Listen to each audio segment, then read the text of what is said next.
اسفند 1362 جزیره مجنون، عملیات خیبر.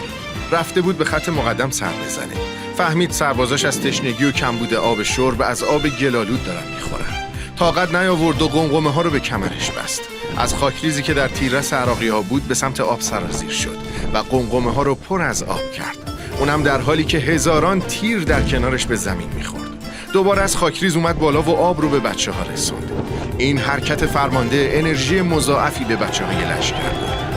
فرمانده لشکر 27 محمد رسول الله صلی الله علیه و آله و سلم، حاج ابراهیم همت که همه سربازانش عاشقش بودن و هنوز هم با چشمای خیس از آب چشم یادش میکنن.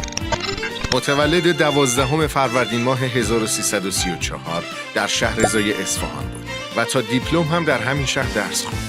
سال 54 بعد از پایان تحصیل در دانشسرای اصفهان به شهرضا برگشت و در مدارس این شهر معلم تاریخ شد. اما با آغاز مبارزات انقلابی نتونست ساکت بشینه و در یکی از راهپیمایی‌ها قطعنامه مهمی رو که یکی از بندهای اون انحلال ساواک بود خوند. برای همین فرمان اعدامش توسط سرلشکر رضا ناجی، فرماندار نظامی اصفهان صادر شد.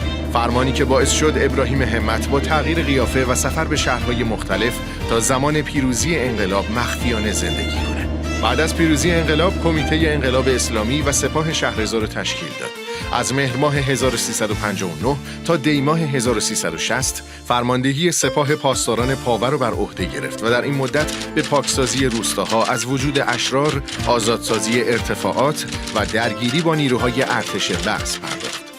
بعد از اون به دستور فرمانده سپاه به همراه حاج احمد متوسلیان مسئول تشکیل تیپ محمد رسول الله صلی الله علیه و آله و سلم شد.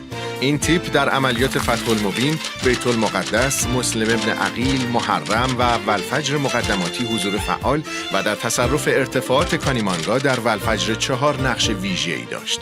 17 اسفند ماه 1362 خون این فرمانده سلحشور بعد از جانفشانی‌های مکرر در جبهه‌های جنگ جاده جزیره مجنون رو رنگین کرد.